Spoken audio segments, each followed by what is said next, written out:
The Egyptians on the east bank of the canal were split into two armies, one in the north and one in the south.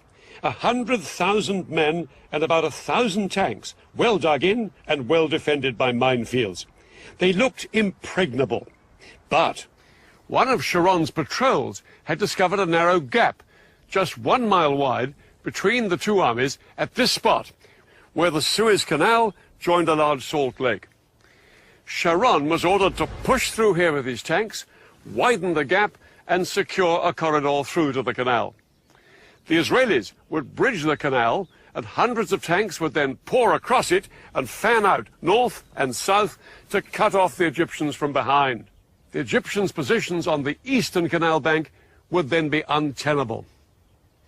For the Israelis, the whole operation would be fraught with danger. The biggest threat was an Egyptian stronghold here, called Chinese Farm. It was just north of the planned Israeli corridor. Sharon had to neutralize the Egyptians at Chinese Farm if the Israeli plan was to succeed. But what the Israelis didn't know was just how big the Egyptian presence was at Chinese Farm. Large numbers of Egyptian tanks and infantry were gathered there. Unaware of how outnumbered they were, at dusk on October the 15th, the Israeli assault force moved in. Sharon's tank crews approached Chinese Farm to make their surprise attack. They moved in from 3 different directions, but the Egyptian position was a lot stronger than the Israelis had expected. A ferocious night battle erupted between the Israelis and the Egyptians. Both sides now faced the same problem. The fighting was at such close quarters that it was difficult to tell who was friend and who was foe. At one point, when my tank had stopped, an Egyptian soldier climbed onto it and asked me in Arabic for a cigarette. He thought we were Egyptians. I bent down and pulled the pin on a grenade and tossed it at him. All night, the Egyptians put up a stiff defense. They disabled Israeli tanks and killed and wounded enemy soldiers. The Israelis realized they faced a tough fight to secure the vital road to the canal. The Egyptians were spread out like a horseshoe. They could shoot at us from 3 sides. It was a carpet of fire, the bullets were everywhere. I thought from here, we are not going to get out alive. This is our death place. Sharon decided to cross the canal before waiting for the Battle of Chinese Farm to be won. At midnight, he sent 750 paratroopers to sneak across and establish the vital toehold on the west bank.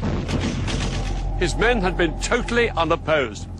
But to turn this into a major breakthrough, the Israelis would need to get thousands more men and tanks across the canal.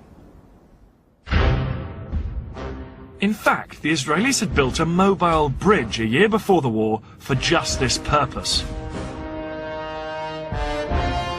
The bridge was 180 meters long, weighed 400 tons, and took 3 days to put together. Once assembled, it was towed on metal rollers through the desert by 12 tanks along the only road down to the canal. But there was a problem. Because of the fighting still raging at Chinese Farm, the road to the canal was blocked by a huge traffic jam. By daybreak, the bridge had only traveled 2 miles. There were another 13 to go. Sharon needed to get tanks across the canal to reinforce his troops who'd crossed earlier. Without the bridge in place, he had to float 50 tanks across on inflatable rafts. The sudden appearance of Israeli tanks on the west bank of the canal was a huge surprise for the Egyptians. Soldiers manning the SAM batteries reported that groups of several tanks would show up in the distance, open fire at them, and then disappear.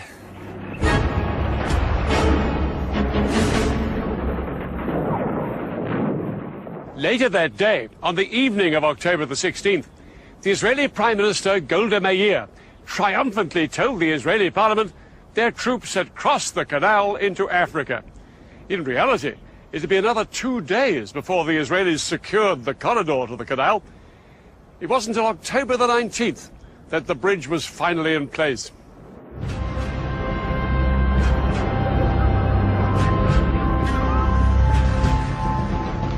As Israeli tanks surged across the bridge, they came under heavy bombardment from Egyptian artillery and aircraft. But the tanks pushed on to their first objectives on the West Bank, Egypt's SAM missile sites. Once these missiles were destroyed, Israeli warplanes swept into the attack in support of the tanks fanning out north and south on the west bank of the canal.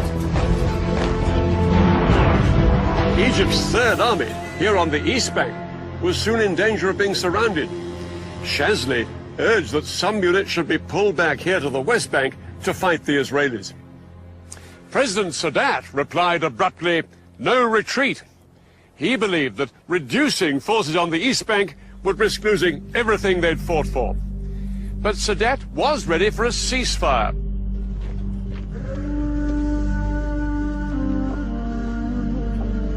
It was announced on the 22nd of October. The Israelis agreed to the ceasefire as well, but in reality ignored it and pushed on south to secure more land west of the canal.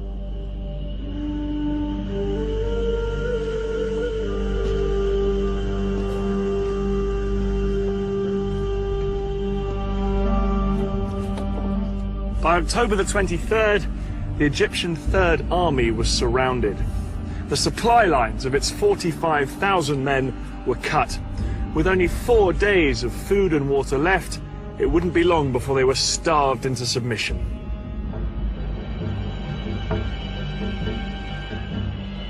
Some Egyptian soldiers were so desperate they surrendered.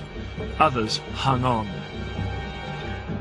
No food come to us, no munitions come to us, no evacuation of any injured, no water, and we didn't need gas because we weren't going anywhere. And just when it seemed to be over, the war took a dramatic turn. It was at this critical moment that Egypt's most powerful ally, the Soviet Union, made one final bid to help the Egyptians. The Soviet president, Leonid Brezhnev, told the Americans unless they agreed to send a joint US-Soviet peacekeeping force to the Middle East, he would send Soviet troops on their own.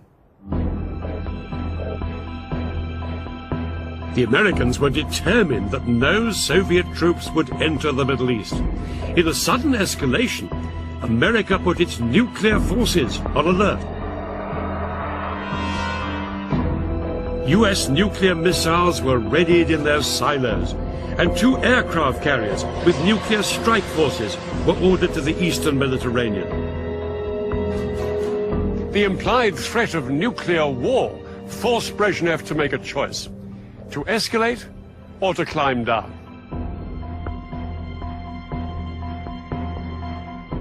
Brezhnev decided to climb down, and no Soviet troops went to the Middle East. But the flurry of international pressure had made its mark. On October the 25th, the Israelis finally heeded the ceasefire, and the October war was effectively over.